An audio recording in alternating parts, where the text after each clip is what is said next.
So remember a few years ago when Quentin Tarantino got a lot of flack from viewers for having a scene where Margot Robbie's feet is on full display and basically saying like, yeah, that's a little fetishy. I'm thinking that after Barbie, Quentin Tarantino is owed a bit of an apology.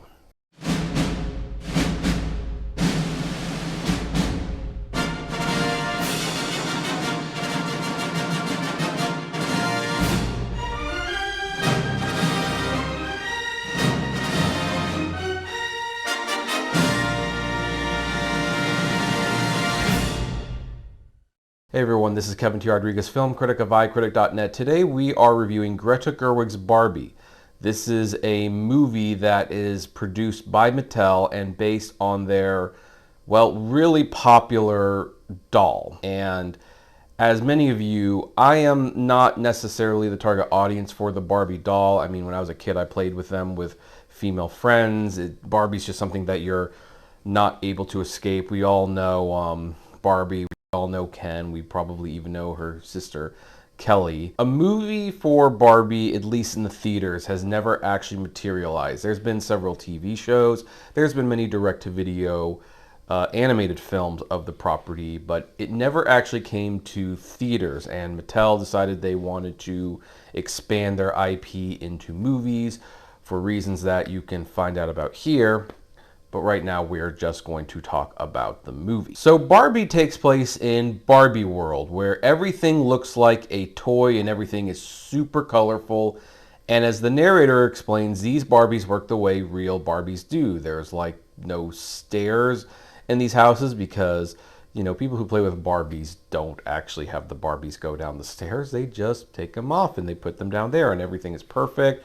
You have multiple different versions of Ken. You even have an Arnold in there, although there's no various iterations of Arnold. There's just one Arnold, so that's an interesting one and a fun little factoid. There's even Barbie dolls that have been discontinued, like a pregnant Barbie and one who's, well, this is a family channel, so I'm not going to go there. Margot Robbie plays one of the Barbies, the titular Barbie in this case, because all of the girls are named Barbie. But one day she starts having feelings about death. Like, do any of you think about death and finds afterwards her life is not perfect? She actually has expired milk. She wakes up on the wrong side of the bed. And most horrifying of all, her perfect arched heels have become flat, which leads to lots of feet shots that I'm sure fans of Wiki Feet is going to enjoy. This is when someone says that Barbie's player, I guess the people who play with Barbie, must be going through something and she should go to the real world and find out what's going on. So she goes to the real world to find her player and find out why she's all of a sudden having these feelings. Joining her is Ken, or at least one of the Kens, who loves her, but she doesn't really appreciate him. But she lets him tag along because, you know, what's the harm in doing so? This leads to a lot of crazy shenanigans as Barbie realizes that the real world is not as perfect as Barbie, her reputation is not as solid, and Ken discovers the patriarchy and brings it back to Barbie world to turn it into Kendom, because the Kens are basically treated like second-hand citizens, like second-class citizens, I should say. Like they don't have houses, they don't have jobs, they don't have careers. Ken's job is to be beach guy. He just stands on the beach and he feels that is unfair and that, you know, he has some value and he is tired of not being appreciated. So he takes over and brings the patriarchy to Barbie Land. Very interesting story for a Barbie movie. Along the way, Barbie does find her player, and she also meets the CEO of Mattel, and a whole bunch of crazy shenanigans happen. Now, I am going to state up front that while this is going to sound like a mixed review, make no mistake, this is a wonderful movie. This has a lot of joy, it's really funny, it's self-referential, it's got some real heart to it. So when I talk about the movie and how it's a little messy, make no mistake, it's what you would call a glorious mess. It might come a little short from perfection, but clearly something serious here was tried. And like the Lego movie, which was also made with certain goals in mind, it's a little bit of a miracle that the movie has wound up the way it is at all. Greta Gerwig and Noah Baumbach were obviously given some really significant freedoms in writing the script, and Gerwig is clearly a fan of the Barbie dolls because everything about this movie until they hit the real world looks exactly like a toy. Like, you feel like you are in the Barbie world, you feel like you could be the Barbie girl. It's just a colorful, wonderful looking film to just look at, and it's, you don't get movies that look this good that often. The supporting cast is also universally excellent. Michael Cera as Alan is a surprise bit of joy to watch as like pretty much the only guy who doesn't have a variation in this world. That's really funny. Simu Liu as one of the Kens is really funny.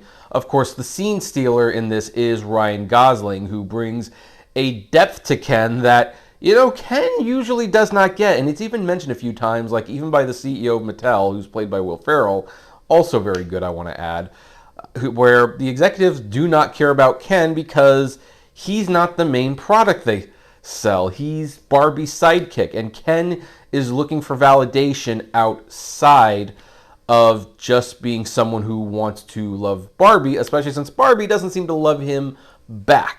If there is a weak actor in all of this, it might surprisingly be Margot Robbie. Now, she does fine as Barbie, but this is where you can definitely feel the strings of Mattel, as they say, really honing in on this movie, because Barbie herself isn't super complicated. She doesn't have too many great scenes. In fact, in some strange ways, she actually almost comes off as the villain. Like, she leaves Barbie Land to go find her maker. Ken causes a problem by bringing the patriarchy home, and then basically she wants to stop the Kens from taking over Barbie Land. Like, basically they're reestablishing the old patriarchy, and she doesn't really have a whole lot of remorse for how she treats Ken until much, much later on. Like, she's basically the reason all these problems happen, and there's a real lack of self-awareness, although maybe that's kind of on brand because, the Barbies never had to really think about these types of issues. Again, it's a messy story, but I think it's really odd that really, even though it's a Barbie movie, Ken is the most interesting character, and he's allowed to really go through a character arc. You understand why he's doing what he's doing. You understand his frustrations. Whereas Barbie herself, she does have an arc, and she does come to a conclusion. And I'm not going to give away the ending, but let's just say the ending that she comes to, I'm not 100% sure if that ending is earned. I don't 100% get it. But that being said, overall, I greatly enjoyed the story. Totally love the look of this thing. This is not really a kid's movie. I don't think it's as inappropriate for kids as some people made it out to be. But I also don't think this is something that a lot of kids would get, per se. It is geared towards adults a little bit more in that regard, and so parents might want to keep that in mind before they bring their kids to see this, especially since I hear there are still a few theaters out there playing Ruby Gillman. It's still a good movie, so if you can find it in a theater, go for it. Now, if the film really is this messy, and if the ending is not something that I like quite as much as I would have liked, what is my final grade going to be? Well, it might surprise you, but I am actually going to give Barbie 4 stars, because despite the fact that upon further scrutinization, the screenplay is not as strong as you would like to think, it absolutely is a joyous film to watch. I'm actually kind of amazed they were able to take Barbie and turn it into a feminist film. That was impressive in its own right. But yeah, everything about this, like the look of it, and you do like the characters, and the music choices are fun. And so when you're watching it, it's hard to not have a good time. And I think that's what good movies do is that they can really just have you get involved and you can enjoy yourself. And yeah, maybe afterwards some things don't hold up, but you really enjoyed it while you're watching it, and I enjoyed this far more than the average film. So 4 stars is my grade for this movie. I would like to know what you think of the movie, though.